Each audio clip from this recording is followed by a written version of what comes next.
layunin natin dito, unang-una, no, yung ugnayan natin sa mga magsasaka. Gusto nating maramdaman o marinig yung kanilang mga concerns. Pangalawa, gusto natin pakita sa Pangulo kung ano yung ginagawa ng National Food Authority para matulungan ang mga magsasaka.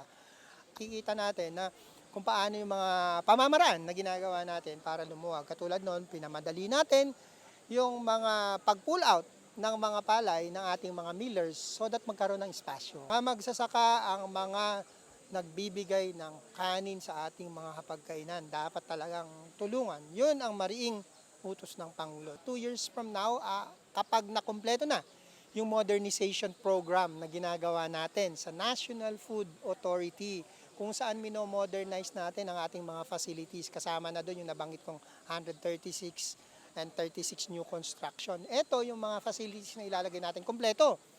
From weighing scale, to drying, to milling, to packaging, included pati mga malalaking silo para pag-imbakan natin ng palay.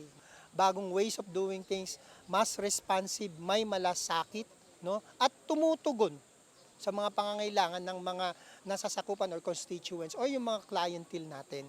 Yun ang bagong Pilipinas. Ito na po yung pinakahihintay natin, kaya masaya kami dahil yung 20 pesos ng ating Pangulo ay matutupad na ngayon.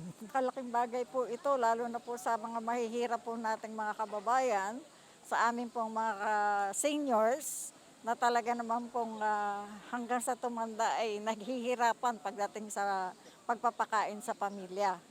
Ang 20 pesos po ay malaking bagay. Sa halip po na yung dating 50, magiging 20, yung 30 sobra, pambili na ng ulam.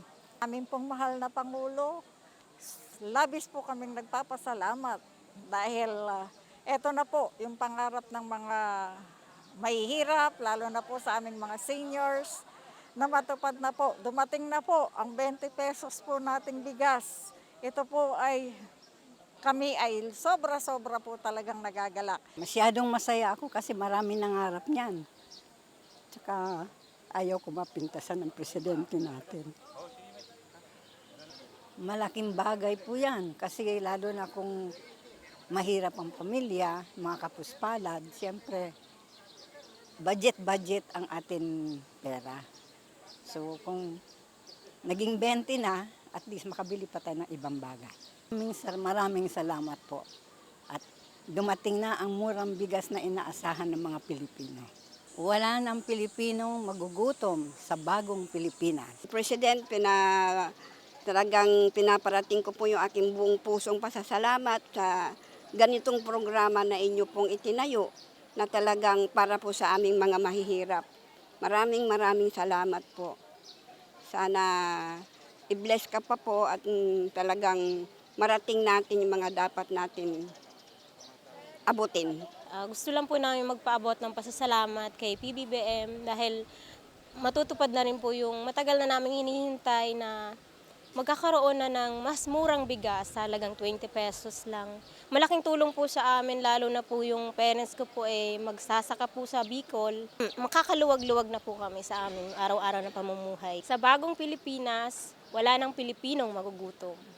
Maraming salamat po kay Pangulong Marcos sa pagbubukas ng kanyang mababang presyo ng bigas. Marami na po kaming mabibili sa halagang 100. Wala na pong magugutom na Pilipino.